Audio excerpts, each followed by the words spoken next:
तीन कृषि कानूनों को सरकार देश के किसानों को समझाने में सफल रही, जिसके बाद मोदी सरकार ने इन कानूनों को वापस लेने की घोषणा कर दी है। इस पर प्रदेश के कृषि मंत्री वीरेंद्र कंवर ने कहा, यह फैसला राष्ट्रीय हित में लिया गया है। मंत्री वीरेंद्र कंवर ने कहा कि प्रधानमंत्री नरेंद्र मोदी ने राष्ट्रीय हित में कृषि कानूनों को वापस लिया है। प्रधानमंत्री मोदी ने संबोधन में कहा कि किसानों को समझाने का पूरा प्रयास किया गया, लेकिन किसान बात नहीं समझ पाए। कंवर ने कहा कि ये किसान आंदोलन नहीं बल्कि राजनीतिक आंदोलन है। उन्होंने कहा कि एमएसपी पर पूर्व भी कोई भी कानून नहीं था, मोदी सरकार ने इसे 1.5 गुना बढ़ाया है। वहीं उन्होंने कहा कि किसानों की आय बढ़ाने के लिए जायका पे फेज 2 का आरंभ किया गया। जायका प्रोजेक्ट फेज 2 को 12 जिलों में लागू किया जाएगा। उन्होंने बताया कि परंपरागत खेती से किसानों की आय दुगनी नहीं हो सकती, इसके लिए अन्य नकदी फसलों की खेती आवश्यक है। इसमें 1010 करोड़ की व्यवस्था की गई। इसमें जिलों के अंदर सीए, स्टोर व मार्केटिंग की व्यवस्था कर किसानों को ट्रेनिंग दी जाएगी। कंवर ने कांग्रेस की जन जागरण अभियान पर बोलते हुए कहा कि भाजपा ने 4 सालों में विकास कार्य किए हैं। मृत अवस्था में पड़ी कांग्रेस प्रदेश में महज औपचारिकताएं निभा रही है। वहीं उन्होंने कहा कि प्रदेश कार्य समिति की बैठक में हार पर मंथन होगा। बीते समय में कहाँ कमी रही, इस पर चर्चा होगी। उन्होंने कहा कि जयराम सरकार अच्छा काम कर रही है। 2022 में उनकी सरकार बनेगी।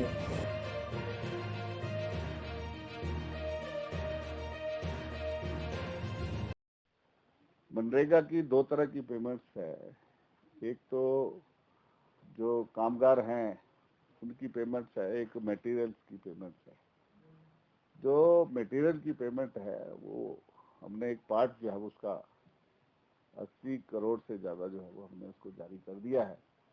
और एक हमने कॉर्पस फंड जो है वो तैयार किया है कि अगर सेंटर से पैसा आने में किसी कारण जो है वो कई बार टेक्निकल कारण भी रहते हैं जिसके कारण पेमेंट नहीं आ पाती है, तो हमारे काम जो है वो प्रभावित नहीं होने चाहिए। और दूसरी जो है वो थोड़ी 1-2 रिपोर्ट्स ब्लॉक से नहीं आई थी जिसके कारण सारी पेमेंट्स जो है था वो रोक दी थी। हमने उस रिपोर्ट्स को ठीक करके जो है वो केंद्र को भेजा है, शायद इस हफ्ते जो है वो पेमेंट आ जाएगी। जितने मैन डेज हमें मिले हैं 2.5 करोड़ के करीब, 2.5 लाख के करीब जो हमें जितने मैन डेज जो हमें मिले थे, इस बार हमने उससे ज़्यादा जो है वो डिमांड किए हैं और उम्मीद करते हैं कि हम अपने टारगेट से जो है वो आगे बढ़े हैं। जब 2017-18 में जहां प्रदेश के अंदर 250-300 करोड़ मनरेगा में खर्च होता था, तो पिछले वर्ष हमने 900 करोड़ से ज़्यादा खर्च किया है और इस बार हम 1000 करोड़ से आगे बढ़ेंगे। हमने बहुत अच्छा काम जो है वो मनरेगा और ग्रामीण विकास के अंदर जो है वो किया है। पूरे हुए हैं। हमने बाकायदा वहाँ पर जीआरएस है जो उस फॉर्मेलिटीज को पूरा करते हैं और उसको पंजीकृत जो है वो करवाते हैं। इसमें हमने बड़ा स्पष्ट रूप से कहा है कि राष्ट्र हित में जो मोदी जी ने जो निर्णय लिए हैं हम उनका स्वागत करते हैं। और मोदी जी ने कहा है कि अगर हमने किसानों को समझाने की पूरी कोशिश की है, लेकिन हो सकता है कि किसान हमारी बात नहीं समझ पाए, इसलिए हम उनको वापस ले रहे हैं। दूसरा, अब हम पहले भी ये कहते रहे हैं कि ये आंदोलन किसान आंदोलन नहीं है, ये विशुद्ध रूप से ये राजनीतिक आंदोलन है और देश की जनता जो है वो उसको जान चुकी है। और मुझे लगता है कि नरेंद्र मोदी जी ने अपना काम बखूबी से किया है। अब देश की जनता जो है वो इसमें निर्णय लेगी। एमएसपी को लेकर सर आप देखने आ रहे हैं, एमएसपी को लेकर के आज से पहले कभी कोई कानून नहीं है। एमएसपी स्मैश में के ऊपर सरकारें जो है वो बढ़ाती रही हैं और नरेंद्र मोदी जी की सरकार ने ये पहले से ही दिन से ही ये घोषणा की है कि जितनी भी हमारी उपज होगी उससे अधिक जो है वो हम एमएसपी जो है वो देंगे। और हाल ही में उन्होंने फसलों का एमएसपी जो है वो 1.5 गुना से ज़्यादा जो है वो बढ़ाया है। मैं समझता हूँ कि इसमें जो है वो किसानों को इस तरह की जो मांगे रखना जो है वो कोई तर्क संगत नहीं है। छोटा सा राज्य है, पर्वतीय राज्य है, इसमें अपनी ही समस्याएं हैं। यहाँ सिंचाई के बहुत ज़्यादा साधन नहीं है, किसानों के पास बड़ी लैंड होल्डिंग नहीं है। उसके बावजूद भी इस प्रदेश के अंदर 77% किसान जो है वो खेती के ऊपर जो है वो उनकी निर्भरता है।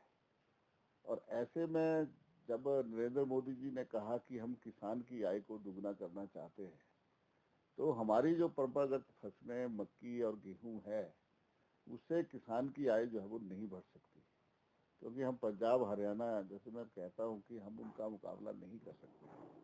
हमें वैकल्पिक व्यवस्था की तरफ जो है वो जाना पड़ेगा। और वो वैकल्पिक व्यवस्था ये हो सकती है कि हम डाइवर्सिफिकेशन ऑफ क्रॉप्स की क्रॉप्स पैटर्न्स को जो है वो हम बदलें और कैश क्रॉप की तरफ जो है, नकदी फसलों की तरफ जो है वो किसान को ले जाएं।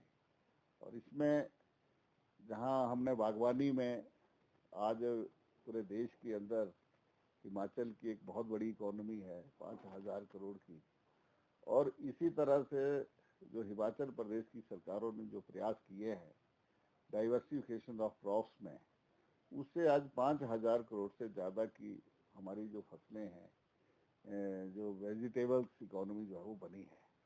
हम चाहते हैं कि प्रदेश के अन्य किसान भी इस पैटर्न को फॉलो करें और जो परंपरागत हम फसलें बोते हैं उससे अपने आप को कहीं अलग से जो है वो कैश क्रॉप की तरफ जो बढ़े। और इसके लिए हम जायका का फेज 1 लेकर के आए थे, जो मात्र 5 जिलों के अंदर था, और इसमें हमने बहुत सारे मॉडल्स प्रदेश के अंदर खड़े किए थे। इसी से हम उत्साहित होकर के फेज 2 जो है, इसमें 1,010 करोड़ की जो है वो व्यवस्था है और पूरे 12 जिलों के अंदर जो है वो इसको लागू किया जाएगा। जहां हम डाइवर्सिफिकेशन ऑफ क्रॉप्स की करेंगे तो हम उसमें मार्केटिंग की व्यवस्था और सीए स्टोर की व्यवस्था भी जो है वो साथ में करेंगे, ताकि किसान को ट्रेनिंग भी हम साथ दे सकें, ताकि किसान इस ओर जो है वो बढ़ें और किसान की आय जो है वो दुगनी हो। इस तरफ एक बहुत बड़ा प्रोजेक्ट माननीय मुख्यमंत्री जी ने जो है उसकी जो है शुभारंभ जो है वो हिमाचल प्रदेश के अंदर किया है। तो भी बनाएंगे, फार्मर प्रोड्यूसर ऑर्गेनाइजेशन भी बनाएंगे और क्लस्टर अप्रोच में ही हम इसको करेंगे, क्योंकि हमने देखा कि एक साथ हम पूरी इकोनॉमी को तो बदल नहीं सकते हैं, लेकिन कुछ मॉडल जब हम खड़े करेंगे उसको देख करके बाकी किसान जो है वो उसको रेप्लिकेट करेंगे। पार्टी ने 4 वर्ष में विकास के नए आयाम जो है वो प्रदेश के अंदर स्थापित किए हैं। अब मृत प्राय कांग्रेस जो पड़ी है, उसको लगता है कि शायद इन यात्राओं को निकाल करके जो है वो, जैसे बाकी राजनीतिक दल राजनीति करने के लिए जो है वो चुनावी दृष्टि से जो है वो यात्राएं निकालते हैं, वैसे कांग्रेस अपनी जो है वो भूमिका जो है वो कर रही है। और मुझे नहीं लगता है कि इन 4 वर्षों के बाद जो है वो कांग्रेस जो है वो जो ये सपने देख रही है, उनके सपन जो है वो पूरे हो सकेंगे। चुनावी मोड में भी जा रही है सरकार, तो क्या ऐसी संभावनाएं नजर आ रही है, या उपचुनाव में भी एक हार मिली है, उसको लेकर भी तमाम चीजें देखी जा रही है? शायद ये आपको जानकारी होगी, मुझे ये जानकारी नहीं है और ना ही मैं इस प्रश्न का उत्तर देने में सक्षम हूँ। ये हम अभी प्रदेश की कार्य समिति होगी, हम उसका आकलन करेंगे कि पूर्व में हमसे कहाँ कोई कमी रह गई है, तो हम उन कमियों को दूर करते हुए हम फिर से जो है वो आगे बढ़ेंगे और 2022 में भारतीय जनता पार्टी प्रदेश के अंदर सरकार बनाएगी।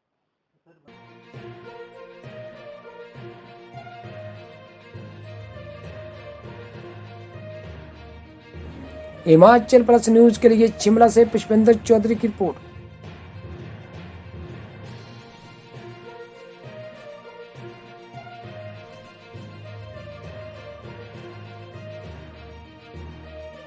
या तो रखे सा अभिमान पिया तोरा।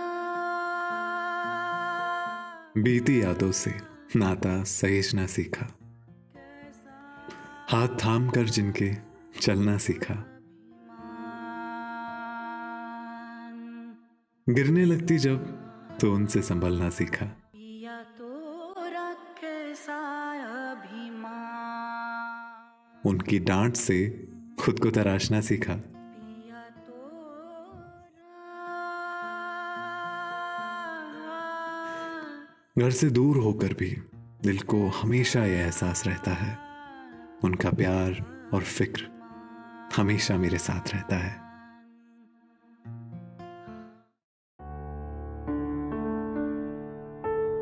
भूषण ज्वेलर्स, अनमोल रिश्तों के लिए।